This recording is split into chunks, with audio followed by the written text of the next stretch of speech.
नमस्कार, सुप्रभात. मी अंकिता जाधव. आपण पाहताय जय महाराष्ट्र बातमीपत्रात तुम्हा सगळ्यांचं स्वागत. बातमीपत्राच्या सुरुवातीला मोठी बातमी जळगावमधून. जळगाव विधान परिषदेतील महायुतीचं टेन्शन अखेर मिटलंय. कारण शिवसेनेच्या बंडखोर उमेदवार रेश्मा काळेंचं बंड अखेर शमलंय.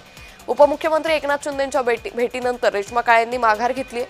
महायुतीचे उमेदवार नंदकिशोर महाजनांना त्या पाठिंबा देणार आहेत. तर जळगावमधील शिवसेनेच्या बंडखोर उमेदवार रेश्मा काळेंनी उपमुख्यमंत्री एकनाथ शिंदेंची भेट घेतली. यावेळी शिंदेंनी रेश्मा काळेंना महायुतीच्या उमेदवाराला पाठिंबा देण्याचे आदेश दिलेत. त्यानंतर रेश्मा काळेंनी बंडखोरी तलवार म्यान करत भाजपच्या नंदकिशोर महाजनांना पाठिंबा देण्याचा निर्णय घेतलाय. महाराष्ट्राचे उपमुख्यमंत्री आमचे आदरणीय प्रमुख नेते एकनाथजी शिंदे साहेब यांची सदिच्छा भेट घेतली आणि त्यांचं आदेशाचं पालन करून मी महायुतीचा साथ देत आहे आणि आजपासून मी माझा प्रचार थांबवत आहे.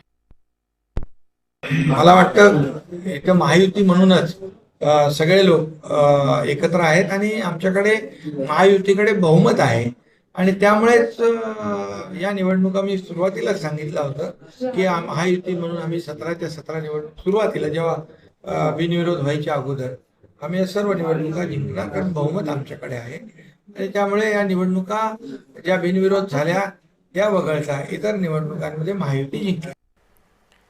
तर शिवसेनेच्या रेश्मा काळे यांचं बंड अखेर शमल्याचं पाहायला मिळतंय. उपमुख्यमंत्री एकनाथ शिंदेंची भेट त्यांनी घेतली आणि या भेटीनंतर रेश्मा काळेंनी या निवडणुकीतून माघार घेतलेली आहे. महायुतीचे उमेदवार नंदकिशोर महाजनांना रेश्मा काळे पाठिंबा देणार असल्याचे आदेश उपमुख्यमंत्री एकनाथ शिंदेंनी दिले. त्यानंतर अखेर जळगाव विधान परिषदेतील महायुतीचं टेन्शन हे मिटल्याचं पाहायला मिळतंय.